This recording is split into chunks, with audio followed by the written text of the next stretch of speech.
दोस्तों नमस्कार, स्वागत है आपका हमारे learning YouTube channel learn with Surya में। दोस्तों आज बात करेंगे गणित क्लास 8 प्रश्नावली 8.3 के बारे में।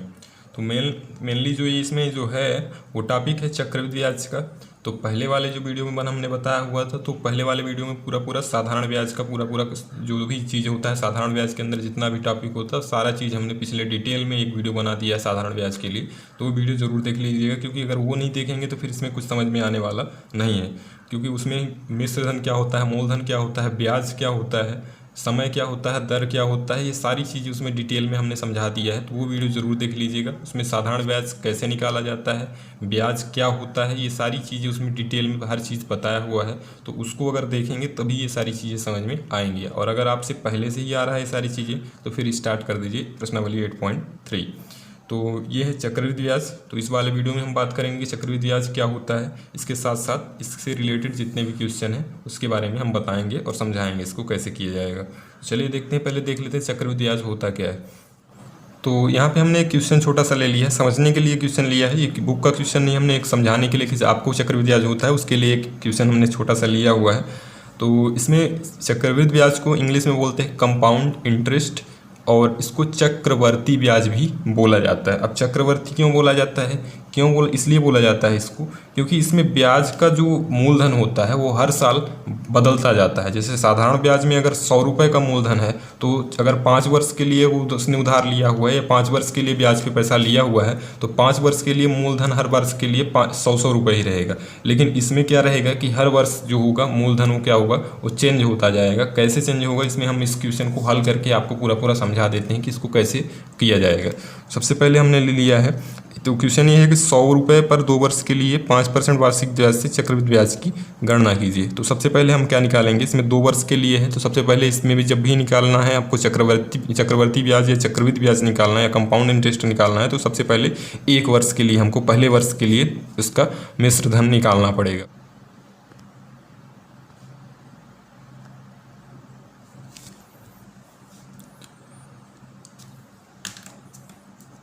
तो ये हो गया पहले वाला वर्ष का ब्याज और ये हो गया दूसरे वर्ष का ब्याज। तो 2 वर्ष का, दोनों वर्ष का अलग अलग ब्याज हमने निकाल लिया था। क्वेश्चन में ये था कि हमको चक्रवृद्धि ब्याज करना, ब्याज की गणना करना था 2 वर्ष के लिए। तो 2 वर्ष के लिए अगर हम ब्याज निकालेंगे तो टोटल ब्याज जो हो जाएगा कितना, पहले वर्ष वाला ब्याज धन दूसरे वर्ष वाला ब्याज, दोनों ब्याज को हम जोड़ देंगे तो 10 प्लस 5.5 यानी कुल मिलाकर के इसमें कितना ब्याज लग रहा है, 15.5 रुपये ब्याज लगेगा टोटल मिला करके।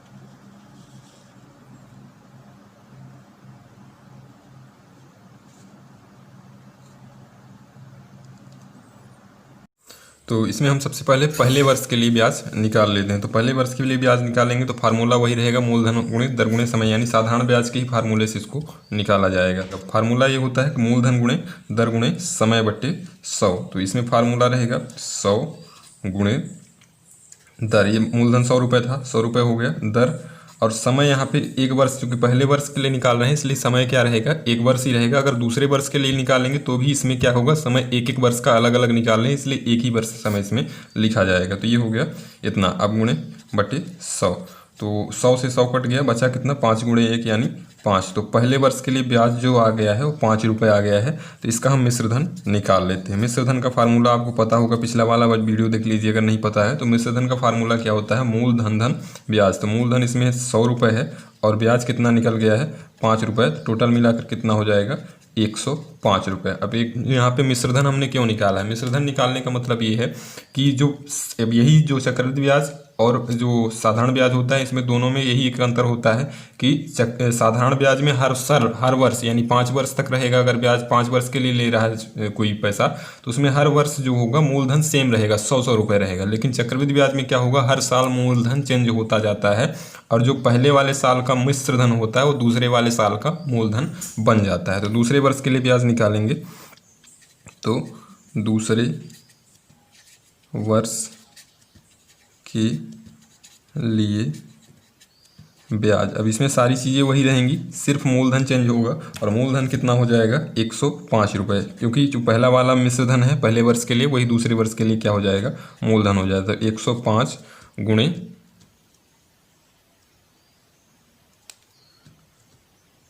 दर वही है 5% है तो 5% रहेगा। समय एक वर्ष ही रहेगा, चाहे वो दूसरे वर्ष के लिए निकालें या तीसरे वर्ष के लिए, यह समय क्या रहेगा वही सेम चीज़ रहेगी। तो ये हो गया 100।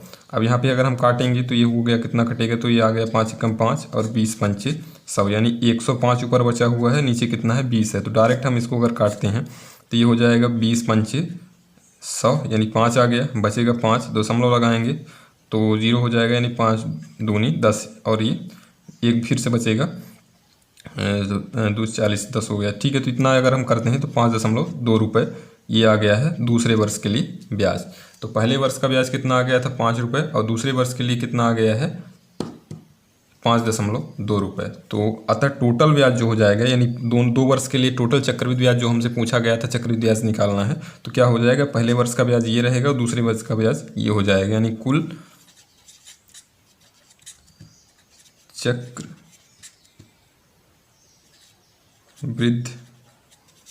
ब्याज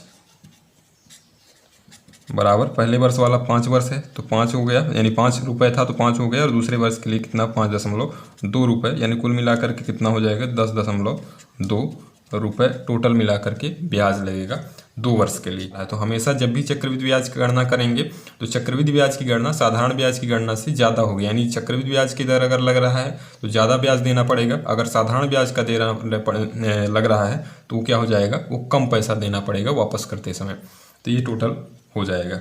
अब अगर मिश्र धन निकालना है, चक्रवृद्धि मिश्र धन निकालना है, तो इसके लिए हम क्या करेंगे कि मूलधन हमारा 100 रुपये था और ब्याज कितना आ गया 10.2 रुपये, तो यानी 2 वर्ष बाद जो पैसा वापस करेगा तो इसके लिए क्या करेंगे कि 100 रुपये प्लस 10.2 रुपये दोनों को जोड़ देंगे तो कुल मिला करके 110.2 रुपये वापस करेगा 2 सालों के बाद में वो चक्रवृद्धि ब्याज की दर से। तो इस तरीके से होता है। चक्रवृद्धि ब्याज में क्या होता है कि हमेशा हर वर्ष के लिए जो मूलधन होगा वो चेंज होता जाएगा, तो ये हो जाएगा।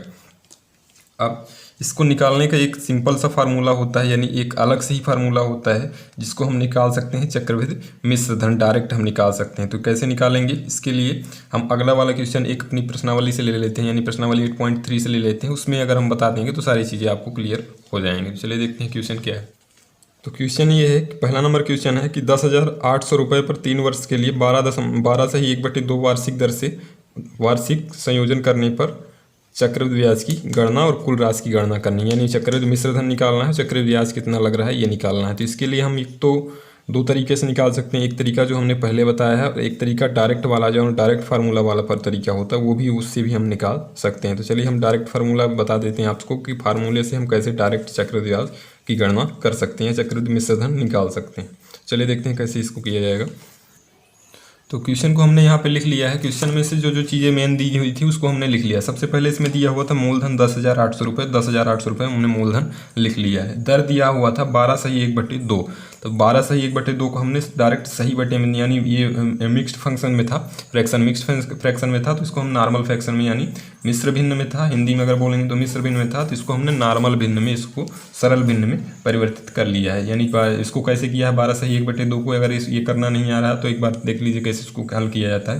पहले इन दोनों को गुणा करते हैं तो 12 दूनी 24 और ऊपर वाले को जोड़ देते हैं, तो 12 दूनी 24 1 25 और नीचे जो रहेगा वही सेम नीचे उतार देते हैं, तो 12 सही 12 दूनी 24 1 25/2 आ जाएगा। समय 3 वर्ष दिया है तो ये हमने लिख लिया है। अब डायरेक्ट चक्रवृद्धि मिश्र धन निकालने का फार्मूला होता है A= P × 1 + R/100 to the power n। ये फार्मूला आपको याद करना पड़ेगा, यानी A= P × 1 + R/100 to the power n। ये सिंपल सा फार्मूला है चक्रवृद्धि मिश्र धन निकालने का, इससे डायरेक्ट आपका चक्रवृद्धि मिश्र धन आ जाएगा। तो अब यहाँ पे जो A है वो क्या है मिश्र धन है, P जो है P है मूलधन, R क्या होता है दर होता है और n जो है वो समय है। तो जो जो चीज़ें दी हुई हैं उसको हम वहाँ पे डायरेक्ट लिख लेते हैं। तो A= P की जगह पे 10,800 लिख देते हैं, क्योंकि 10,800 इसमें क्या है मूलधन है, गुणे 1, तो 1 की जगह पे 1 ही रहेगा। R की जगह पे हम क्या करेंगे 25/2 लिखते हैं, तो ये हो गया 25/2। अब 100 है तो बटे में 100 का गुणा कर देते हैं, ये डायरेक्ट हो जाएगा। अगर ऊपर लिखेंगे तो भी वो नीचे ही माना जाएगा। तो 100 नीचे पहले से था, 25 ऊपर था, 2 25/2 से आ गया। अब यहाँ पे कितना बचा है n, तो n की जगह पे हम क्या करेंगे, n का मान यानी समय 3 वर्ष है तो इसको हमने लिख दिया है। अब a बराबर कितना हो जाएगा, तो पहले हम कोष्टक के अंदर का सारी चीज़ें इसमें हल कर लेते हैं। तो यह समय फार्मूला था, फार्मूला में सीधे सीधे हमने जो जो चीज़ें रखना था उसको हमने रख दिया। तो अब इसके कोष्टक के अंदर का हल करेंगे तो सबसे पहले इसको हम काट के देख लेते हैं। 25 से कम 25, 25 चौको 100 यानी 1/4 आ गया। 4 × 2 है तो 4 दूनी 8 हो जाएगा। तो 1 + 1/8, 8 कहाँ से आ गया है, हमने काटा है 25 से कम 25 और 25 चौको 100 और 4 का 2 के साथ गुणा हो गया तो 4 दूनी 8 आ गया। और घात 3 जो है वो घात 3 पहले से वैसे ही रहेगा। अब इसके आगे का हल करेंगे तो अब यहाँ पे आगे क्या हो जाएगा, सबसे पहले हम इसको a बराबर 10,800 है तो 10,800 हम सिंपल वही लिखा रहने देंगे। पहले सबसे पहले हमको कोष्टक के अंदर का सारा चीज़ इसको हल कर लेना है। अब चूंकि 1 + 1/8, अब यहाँ पे देखेंगे तो भिन्न का जोड़ है, तो भिन्न का जोड़ हम सबसे पहले हल कर लेते हैं। तो 1 के नीचे कुछ नहीं है तो 1 के नीचे 1/1 हम मान लेते हैं यहाँ से। अब 8 और 1 का लघुत्तम लेंगे तो 8 ही आएगा और इसको हल करने पर 1 8 8 यानी 8 में 1 का भाग देंगे तो 8 आएगा और ऊपर गुणा करेंगे तो 8 हो जाएगा। ऐसे ही 8 में 8 का भाग देंगे तो 1 आएगा और 1 के साथ गुणा करेंगे तो 1 आ जाएगा। ये 3 जो है वो उसको सीधा सीधा लिखा रहने देंगे हम। फिर a बराबर कितना हो जाएगा 10,800 गुणे, अब 9, 8 1 9 हो जाएगा तो 9/8 नीचे है तो उसको हम लिखा रहने देंगे और उसकी घात 3 है तो वो भी सिंपल वैसे ही चलता रहेगा। एक स्टेप और आगे हम करेंगे। अब इसको घात 3 है मतलब 9/8 का 9/8 में 3 बार गुणा। घातों का भी पिछले वाला वीडियो अगर आप देखेंगे तो पिछले घातों को कैसे हल किया जाता है घन घनमूल और वर्गमूल वाले चैप्टर में हमने बताया हुआ है। तो उसको अगर आप नहीं देखें तो उसको ज़रूर देख लीजिएगा। तो यहाँ पे 9/8 की घात 3 है तो 9/8 गुणे 9/8 गुणे 9/8, इतना हमने हल कर लिया इसको। तो इसको करने के बाद अब हमको इसको क्या करना है कि सिंपली इसको हल करना है यानी सॉल्व करना है, काटना है इसको। अब काटने के लिए अगर हम यहाँ पे करते हैं तो ज़्यादा ख़राब लगेगा, इसके लिए हम अलग से कहीं रफ में हम इसको अलग से लिख करके इसको काट लेते हैं। तो सबसे पहले हम इसको लिख लेते हैं, लिखने के बाद काट लेते हैं, काटने के बाद पूरा हल करने के बाद डायरेक्ट हम इस पर यहाँ पर लिखेंगे। तो सेम चीज़ हम इसको लिख करके काट लेते हैं सर, सीधा सीधा उसको वही सेम सिंपल चीज़ उतार लेते हैं जो जो लिखा हुआ है। तो 10,800 गुणे 9/8 गुणे 9/8 गुणे 9/8। अब इसको हम डायरेक्ट 8 से काटेंगे तो 8 एकम 8 और इसको काटने पे हमारा आ रहा है 1350। अब चूंकि ये 8 से तो नहीं कटेगा तो हम 2 से काट लेते हैं तो 2 चौको 8 यानी नीचे 4 बचेगा और ये कितना हो जाएगा 2 छक्का 12 और 2 दूनी 2 सत्ते 14 और ये यहाँ पे 1 हो जाएगा यानी 2 पंचा 10 यानी 675 आ रहा है। 675 गुणे 9 गुणे 9 गुणे 8 चौक 32। अब नीचे 32 बचा हुआ है 32 और ऊपर बाकी सारी चीज़ें जितनी भी हैं उसको हम गुणा कर लेते हैं यानी 675 गुणे 9 गुणे 9 गुणे 9। तो चलिए इसको गुणा करके हल करके पूरा पूरा देखते हैं कितना आ रहा है। तो इसको पूरा पूरा यानी 675 गुणे 9 गुणे 9 गुणे 9 करने पर हमारा इतना आ रहा है 4,92,000, इतना टोटल मिलाकर के 4,92,075 आ रहा है और नीचे 8 चौक 32। अब इसको भी हमने हल कर लिया है अलग से रफ में। अब इसका कोई भी हल करने का नियम नहीं है, इसको आपको डायरेक्ट भाग देना पड़ेगा, भाग देकर ही करना पड़ेगा, इसके अलावा कुछ भी ऑप्शन इसमें नहीं है। तो इसको हल करने पर टोटल हमारा जो आ रहा है वो कितना आ रहा है 15,377.34, इतना टोटल आ रहा है। तो मतलब इसको पूरा पूरा हमने हल किया हुआ है, काटा है, काटना जितना कट जाए उतना छोड़ काटना है आपको। काटने के बाद जितना भी बच जाएगा उसको आपको भाग देना पड़ेगा, भाग करना आपसे आएगा तभी ये बन पाएगा। तो इसको हमने टोटल मिला करने काटने पर कितना आ रहा है 15,377.34। तो यहाँ पे हमने लिख दिया a बराबर डायरेक्ट 15,377.34। ये a बराबर पूरा टोटल आ गया है। अब ये जो आया है इसको हमने इस तरह से हल किया है, ये आपको करना पड़ेगा, अलग से रफ में करना पड़ेगा। अगर यहाँ पे हो रहा है तो ठीक है, नहीं हो रहा है तो अलग से रफ में करके आप चेक कर सकते हैं। तो ये हमारा इतना आ गया a का मान। अब जो a आ रहा है वही क्या हो जाएगा, एक हल हो जाएगा यानी मिश्र धन आ गया है। अब हमको ब्याज निकालना है, तो ब्याज निकालने के लिए क्या करेंगे कि जब हमको मूलधन और मिश्र धन दोनों चीज़ें पता हों तो ब्याज निकालने के लिए फार्मूला ये होता है कि मिश्र धन माइनस मूलधन। तो मिश्र धन हमारा है कितना है 15,377.34 माइनस मूलधन जितना आ रहा है वो कितना है 10,800। तो इसको घटाना पड़ेगा। घटाने के बाद हमारा जो आ रहा है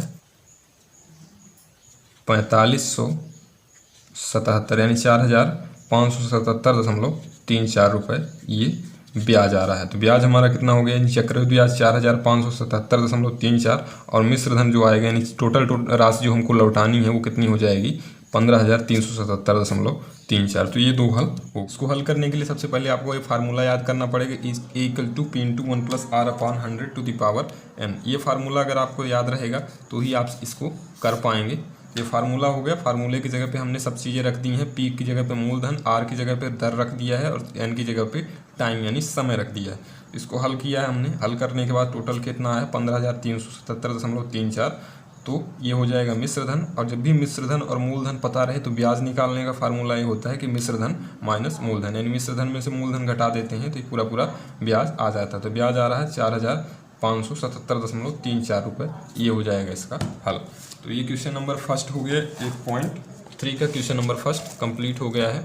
अब इसके आगे का क्वेश्चन नंबर ABCD है। ये सारी चीज़ें अगले वाले वीडियो में बताएंगे। तो आज के लिए वीडियो में इतना ही। वीडियो अगर आपको अच्छा लगा तो वीडियो को लाइक कर दीजिएगा। हमारे चैनल को भी सब्सक्राइब कर लीजिए क्योंकि बहुत सारे लोग ऐसे हैं जो लगातार वीडियो देख रहे हैं लेकिन चैनल को अभी तक सब्सक्राइब नहीं किया है। तो अगर आप देख रहे हैं या तुरंत नए हैं तो भी आप चैनल को सब्सक्राइब कर सकते हैं जिससे आपको लगातार ऐसे ही वीडियो मिलते रहें। धन्यवाद।